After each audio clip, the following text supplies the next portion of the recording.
Okay, back to the excitement of solving systems of equations. So with every system of equations, we have two things that we're going to look for, and those are our start value. Start value is our b. So when you think about this, every time you do one of these pages, write the equation in the slope-intercept form. So that's y equals mx plus b. B stands for our start value or our y-intercept. That's where the line is going to cross the y-axis. And m stands for our slope. Okay, so that's how far from the start value we go up and over. Okay, this is our start value. So when we look at the equations, equation number 1 is y equals negative 4/3 x plus 1. 1 is our start value. So that means that we're going up 1 on the y-axis.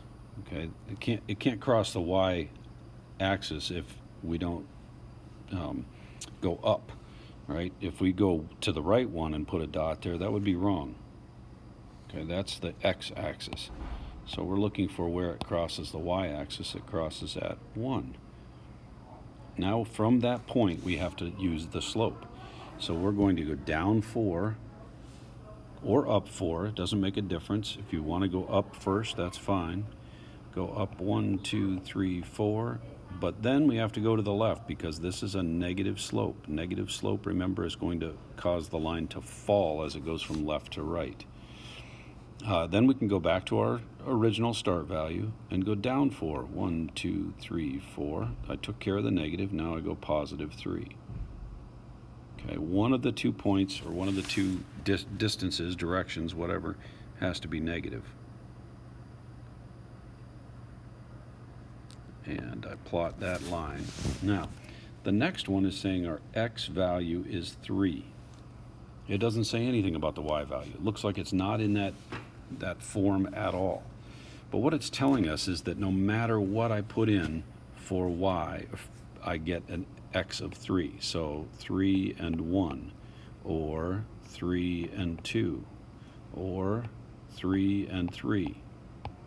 Okay, every x value is going to be 3. So if I go to the right 3 and up 1, go to the right 3 and up 2, go to the right 3 and up 3, that's creating a vertical line. And you can see that that line crosses the other one at this location. So when we say our solution, a solution is an ordered pair for graphs.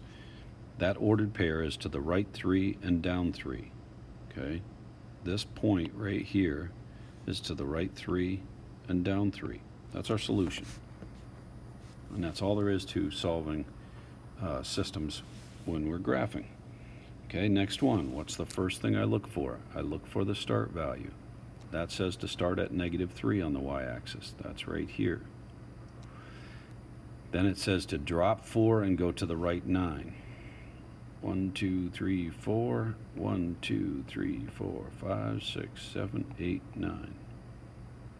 That puts me right there. I can also go up 4. 1, 2, 3, 4, and to the left 9. 5, 6, 7, 8, 9.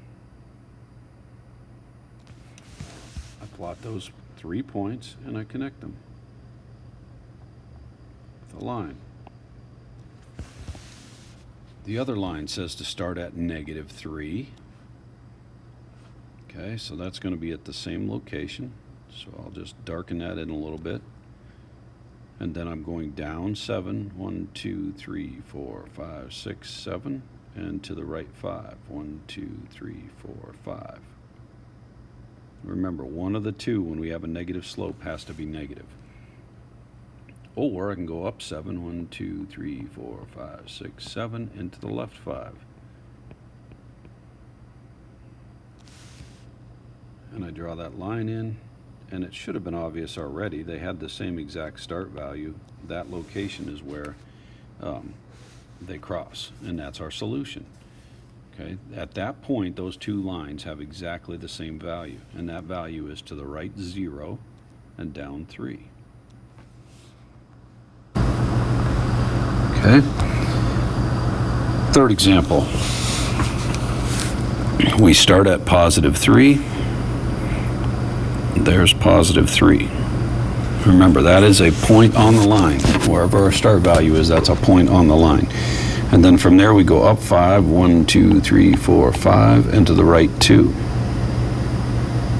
The alternative to that would be go to the down 5 and to the left 2.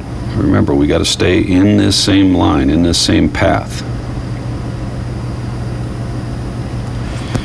And there's my line. The second line starts at negative 3. There's my start value. Now, that one says negative x.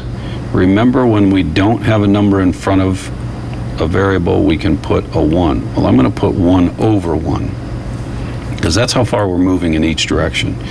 So that tells me I got to drop 1 and go to the right 1. Drop 1, go to the right 1. The alternative would be to go up 1 and to the left 1. Up 1 and to the left 1. Okay.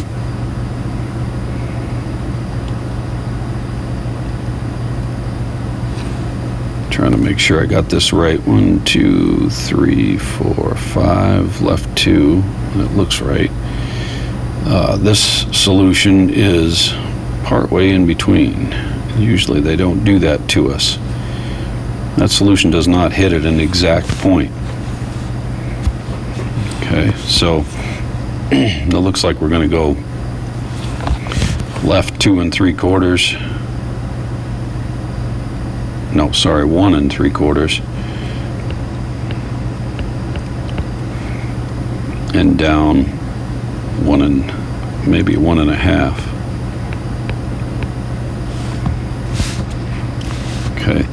Hopefully that there's no ugly ones like that on your actual practice page. But if there is, just circle the place where they cross. Don't try and guess how far, because that's all I did right there was guess. If it's not an exact point that they hit at, that's all you can do is guess. All right, in the last one, we have a start value of positive 3. There we are at positive 3. And then we go from there up 3. 1, 2, 3, and to the right 2. Or down 3. 1, 2, 3, and to the left 2.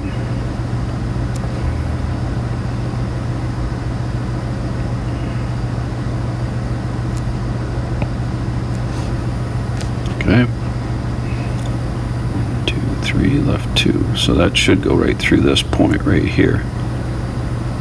I'm making that point real obvious because you'll see in a second. So now it says y is equal to negative 3. So I'm going to go down 3 and put a dot there. Now, every y value is negative 3. That means if I put in 1, I get negative 3. If I put in 0, I get negative 3. If I put in 2 for x, I get negative 3. So if I were to plot those, you can see that every one of them ends up at negative 3. Anytime it says y equals, that is a horizontal line. So those two lines cross at that point, so I just have to count from the origin. 1, 2, 3, 4 to the left. So that's a negative 4 in the x direction. And then 1, 2, 3 in the y direction, negative 3. And that is all there is to graphing systems of equations. Remember, every time you find the location, you write down the coordinate of that location. That's your solution.